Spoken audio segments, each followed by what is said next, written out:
Hi everyone. Ooh, interesting. So this is coming in on like a 369 frequency. So it's 6:33 right now and this is recording 54 in my phone.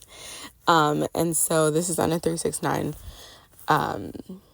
frequency, and I don't know if I've talked about March 2023 and I've done the 369 method. I'll make a separate video about that. But it actually is a really, really powerful method to do manifestation, to focus your mind, and also to build on things.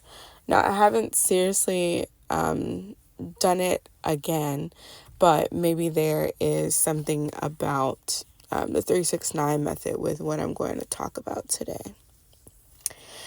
So it's definitely early. I'm actually working myself into getting up every morning at 4:44 a.m. That is what I'm working on. So feeling good about that. So I'm just going to try to wake up earlier and then get out and do like a little workout and stuff like that, blah, blah, blah. Anyways, welcome to Quantum Acacias. My name is Dee Dee Wimley, okay? And today we are going to be talking about my adventures in the astrals.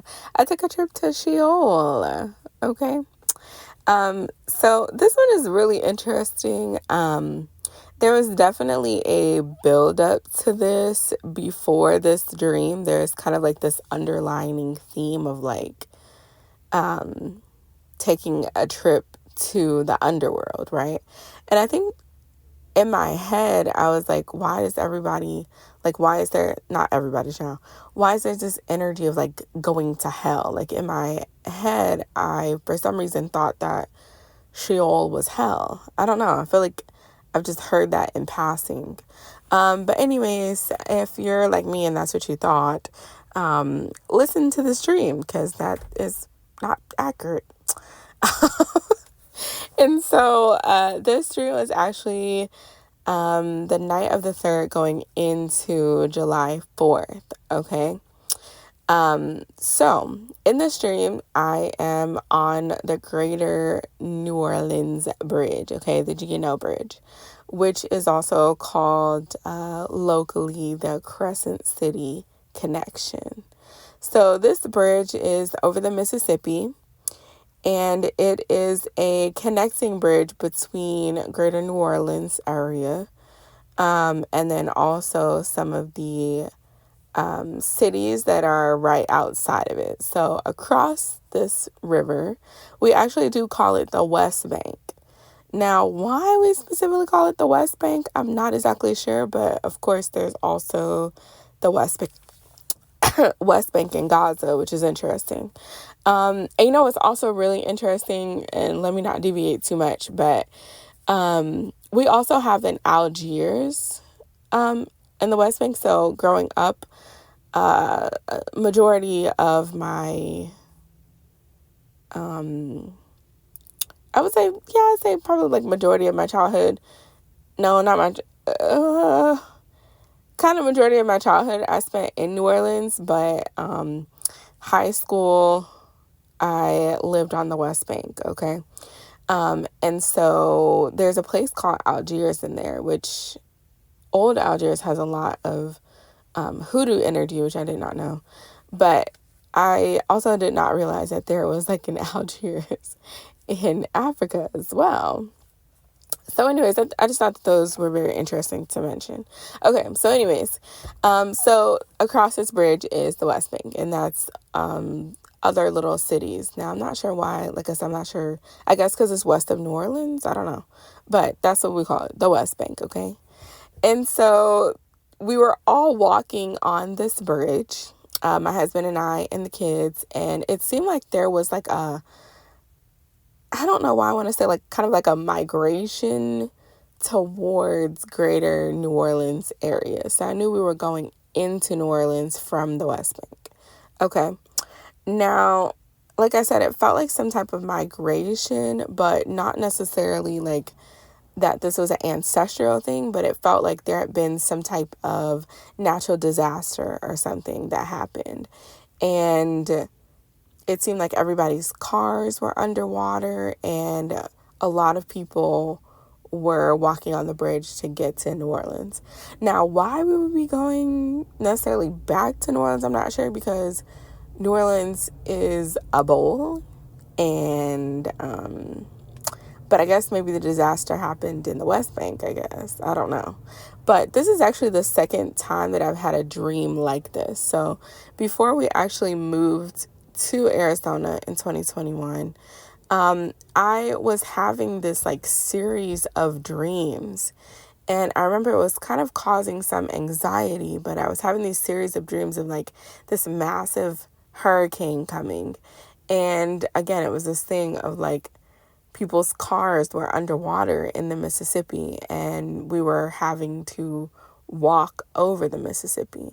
Now, everybody's car wasn't necessarily flooded, but some type of way we all had to cross this bridge, which could be symbolic. It could be symbolic, but just because it is symbolic does not mean that it also is not based on something that could actually play out in reality. It's not either or. Sometimes it's and, okay?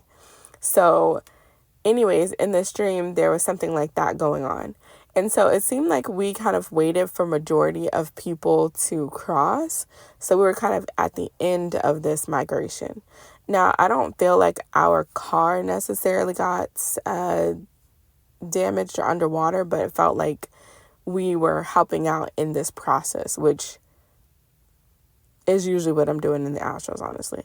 Helping out with different things. And that's when we'll get into the third dream, okay? So anyways, one thing that I definitely remember, I'm pretty sure from high school, is that there was this big vote on the G&L Bridge and if they were going to keep the toll tax, okay? So this bridge, in order to go between the West Bank and New Orleans, you had to pay a toll. And so with one of the presidential elections, some of the personal, I don't remember which one it was. It could have been the first Obama presidency, the first term. I feel like it was. And during that, you also, sometimes vote on, state votes or city votes. And so one of them was about this toll bridge. And so we decided as, the collective that we didn't want to pay the toll anymore. So in this dream, the toll bridge was actually back. And there was also something like very interesting when I was going up to this toll bridge, because we were walking it, not in cars. There's also something very interesting about something maybe coming out about what they were actually using the toll bridge money for.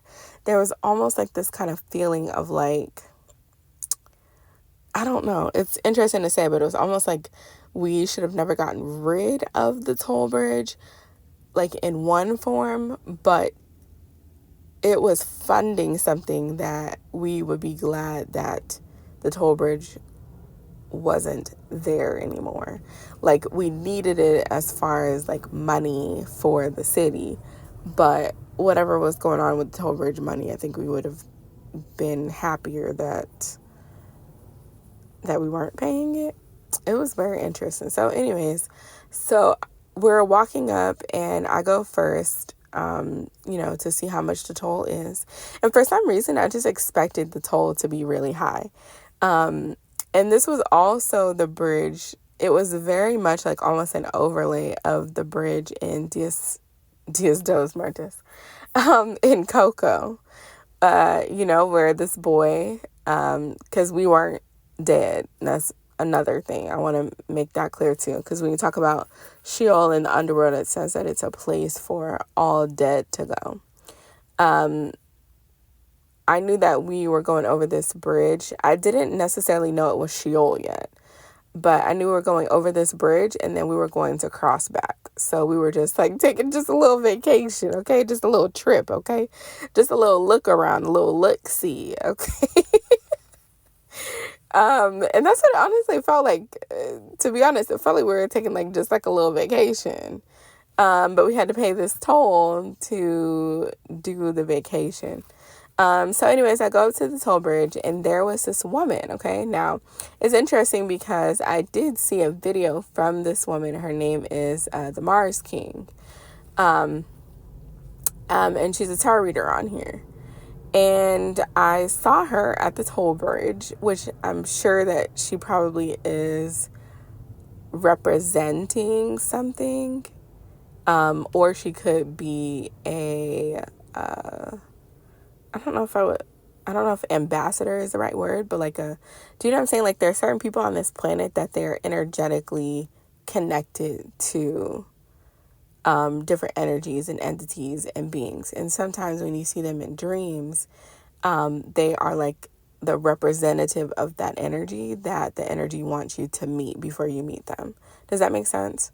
So I've had a few times where I connect to the Medusa energy, okay? So sometimes people will see me in dreams and I'm like, okay, what, you know, which energy is it? And I'm like, oh, okay, this has to do with like Medusa. So we'll talk about Africa, we'll talk about the Amazigh, we'll talk about the possible connection to Poseidon, which is, there's, of course, the, traditional story that people hear. And then we'll talk about like kind of the deeper things and what I think was going on with Athena, where this, visage was not a punishment. It was a way to conceal something that's very hard to conceal. Beauty is something that is very loud. It is not invisible, and it also is like the first thing that you see. And so if someone is captivated or, I don't know, wanted to say like enraptured by your beauty, that can be a hard thing to navigate to get down to the surface of things for a while, right? It's something that's very loud and out there, and it's very difficult to play down when you want to highlight other aspects of personality, right? So anyways, I think that and of course she's calling herself the Mars King, so she must, do you know what I'm saying? Like, I mean, king means that in some way that you are over something, you have beings or something under you, or that you are in a position of authority in a certain type of way. And then associated, of course, with Mars, which is associated to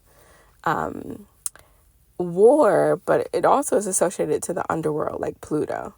So anyways, she was the toll bridge person, okay? And I'm just thinking about sometimes there's like fairies and stuff that guard bridges, that's kind of what it felt like. So anyway, she told me the toll and it was $2.06. And I was like, oh, perfect. Like I'm totally in alignment with this. Because I think as I was talking to her, I started realizing that this was like going to Sheol. And I remembered as she was talking to me about the toll, like it was kind of like the memories were flooding back, and I was like, oh my gosh, wait, like I'm literally on the cusp of getting into Sheol right now. And I'm like, do I want to like pay a toll to like go to the underworld? And then I was like, okay, 206, my birthday is on the 26th. I'm like, okay, I must be in alignment with something, so I'm just gonna trust the process. So I paid the $2.06, which for some reason I thought it was going to be like way more than that. But she kind of like did some calculations in her head. And then she was like, oh yeah, 206 for you. And I was like, 206? She was like, yeah, $2.06. So anyways, I paid the toll and we all head through the toll bridge, the toll section. Now, as we cross over, okay, now this was really interesting. As we cross over, everything goes black for a moment. And it's like this energy is, what would I say? Like this energy is like sorting us out. Okay. That's the best I can say. It's like being in the void space, which is completely black. And then I couldn't necessarily, and I think this is also really interesting because I'm thinking about this right now. I couldn't necessarily sense Ray or any of the kids in the space. And I think that kind of talks about, when you are sorting and things like that, it's everybody's individual experience. So I could not sense anyone else in this kind of black space. And like I said, it felt like the energy was like kind of scanning my energy and sorting me, like the sorting hat, like sorting where I'm going to go next. And I was like, ooh, this is interesting. I'm like, ooh, the anticipation. So anyways, it was maybe like a few seconds or something like that. And then I landed on this place. Okay, this is so fun. This water world. Now, of course, my husband and all of our kids were there. So we were in this place, energetic matches. And so everybody landed in the same place. So I think that, like, let's say you have two different people, or you've got a group of people, and like someone is very drastically different energetically, they will not allow you to land in the same place. So I think it was like a frequency match, but I think it was more of like you have access to go to different places. Does that make sense?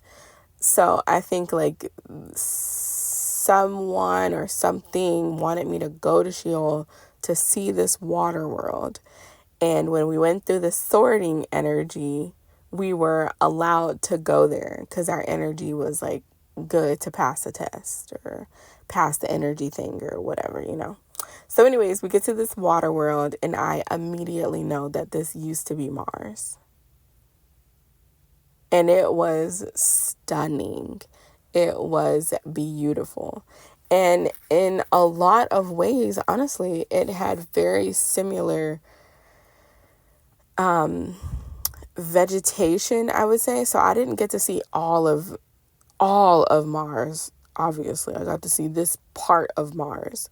So this could have been like one road on Mars. Do you know what I'm saying? One thing on Mars. But there was like lush greenery. I don't know specifically if I would say it was plants or not. Because it was kind of like I was doing like this overall view of it.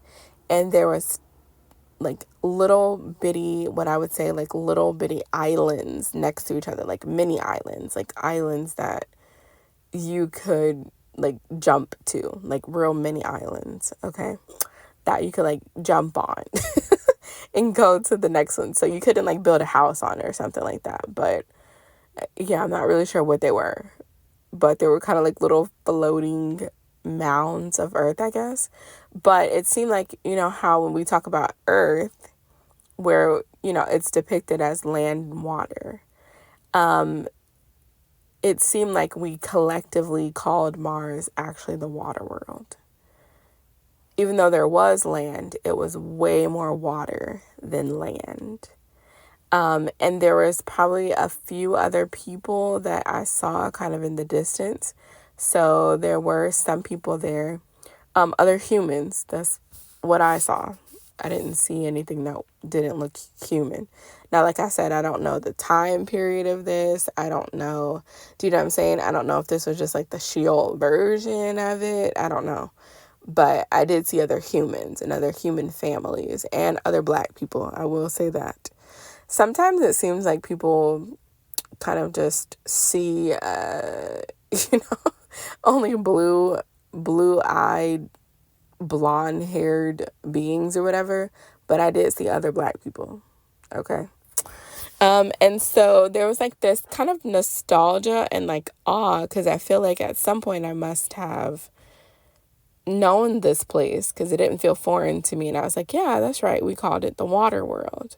I don't know how much time I spent on there, when I did, but it felt like it was nostalgic for all of us. At some point, we must have lived on Mars. And it was very beautiful. I feel like the atmosphere was really good. And it was very crystal clear. Like certain places, if you've been like in the Caribbean and on islands, there's a certain clarity in the air. I don't know. There's a certain clarity in the air. And like the trees are extra green and lush. And and sometimes the water is like super crystal clear. It was like this. It was like a beautiful resort kind of thing. And so I was like, whoa, that was so cool. So I woke up. Now, actually, the transition between me waking up actually was something about freeing exiled goddesses. And I don't remember exactly the names and stuff like that, but I do remember that. Now, I don't know if this person was calling me Sophos or was saying that I was connected to Sophos or something like that. But I think it means wise. So it could be connected to Sophia. And I think that it was someone saying maybe Sophia or the root word like Soph, which I think is wisdom and stuff like that. And they were maybe like Italian or something. So they weren't saying the words super correctly, like in the native tongue. Do you know what I'm saying? Like certain people when they're saying other languages, like English, I'm sure we probably say other words really tragically. And so it sounds different by the person that's saying it. But this was definitely about like reviving exiled goddesses. And it was something about freedom in returning to a space. That's what I would say, like freedom in returning to a space. And that's also kind of been a theme, but I'm not going to talk about that in this one. I'll talk about that in another one, about this theme of the exiled goddess, and then how that's been playing out in the astrals. So something about not only Mars and Sheol, but also an exiled goddess. Now, what I did research when I woke up from this dream is that there are some places that say that Sheol, like hell and Hela, was associated to a Hurrian, I think, underworld goddess named Shawala. Now, I definitely don't recommend to go and listen to this, but the song that kept popping up was Ojiwala, Wala, and it was kind of like, now I know that he's also talking about other things, and I think it is like a political resistance song as well, but as far as like the feminine energy in that song is like highly disrespected, like highly disrespected, it's very disrespectful. So I think that was like my other sign to be like, this exiled goddess was not just exiled, but she was also kind of turned into this, less of a value kind of energy, like when you start reading about hell and you read about Hela. Now, definitely with her reputation, you can, she is the daughter of Loki, you know what I'm saying? But anyways, it's like visiting the realm of a goddess versus just like generalizing it, and then you totally take the goddess out of it, right? And so for me, coming into the 4th of July, it was like about exiled goddesses and figuring out how to reintroduce some of them. And then when they do get reintroduced, right, because every exiled goddess doesn't mean that like she was just like this perfect dove. Do you know what I'm saying? There's probably real problems, but how we could start those like conversations, okay? Excuse me. And then the next night, it ended up following up again. So on the 4th, going into the 5th, it followed up again. And I was back in Sheol. I guess this time I didn't have to pay a toll. And I did not go back with family this time. I was just by myself. And this time I was actually face to face with a Mars king. So this is separate from the woman, the Mars king. This was actually a Martian king, okay? I don't know his actual name because when I kind of caught conscious awareness of it, I was already like deep in a conversation with him.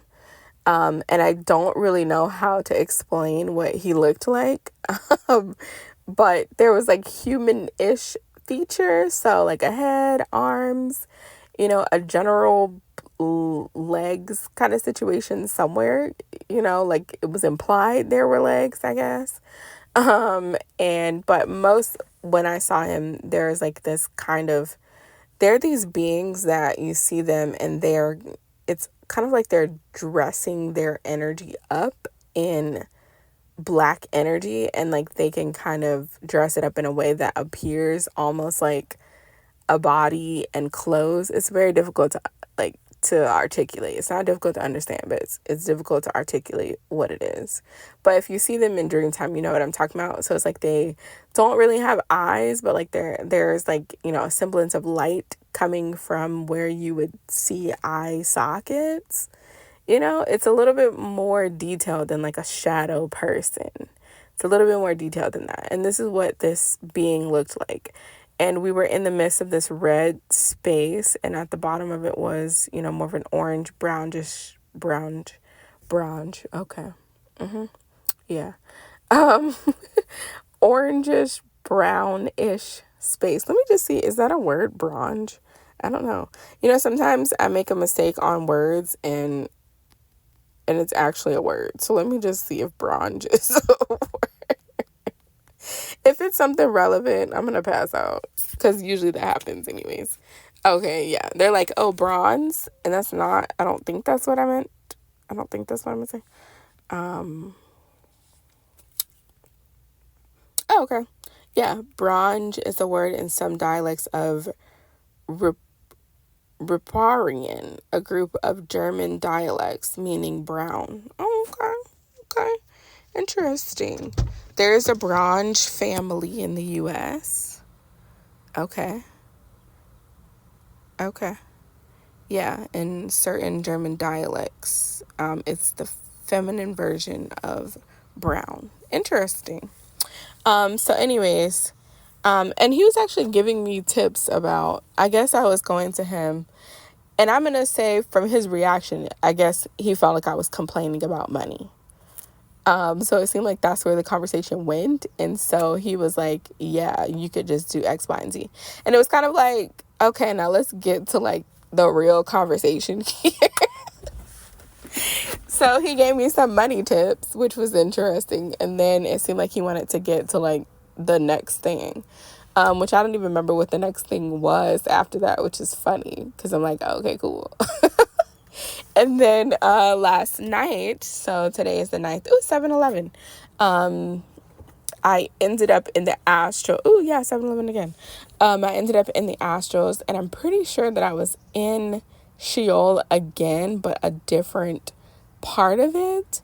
And there was some, now I hate to say this because like the Texas flooding has been going on, and sending love out to everyone who had family or you know, immediate connections in Kerrville, especially with the Camp Mystic campers. That's crazy.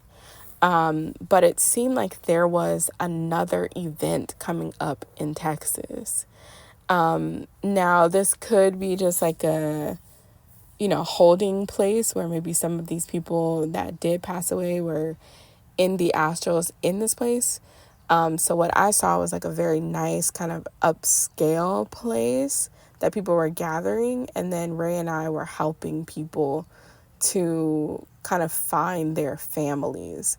And I remember the last word that I heard was requiem.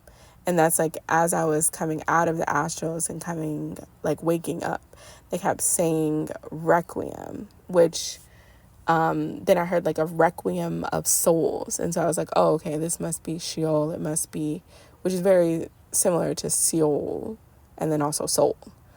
I was like, oh, okay, this must be like some type of collection of souls or something. And then a requiem is sometimes a music service for the deceased, and then a specifically Catholic mass for the deceased. So I think I'm working on the afterlife course. So I think I'm going to work on something also in this kind of like shamanic energies, on how to help mask, groups of people who have transitioned. And then hopefully with butterfly effect, retroactively going back and shifting mass events. We're going to have to talk about Mothman because I'm not sure if I still have that, but we have to talk about that because he has been coming up a lot. So anyways, that's what I have for you guys. Go ahead and leave me comments if you've had similar experiences. You can also email me. And yeah, I'll be back with the next video.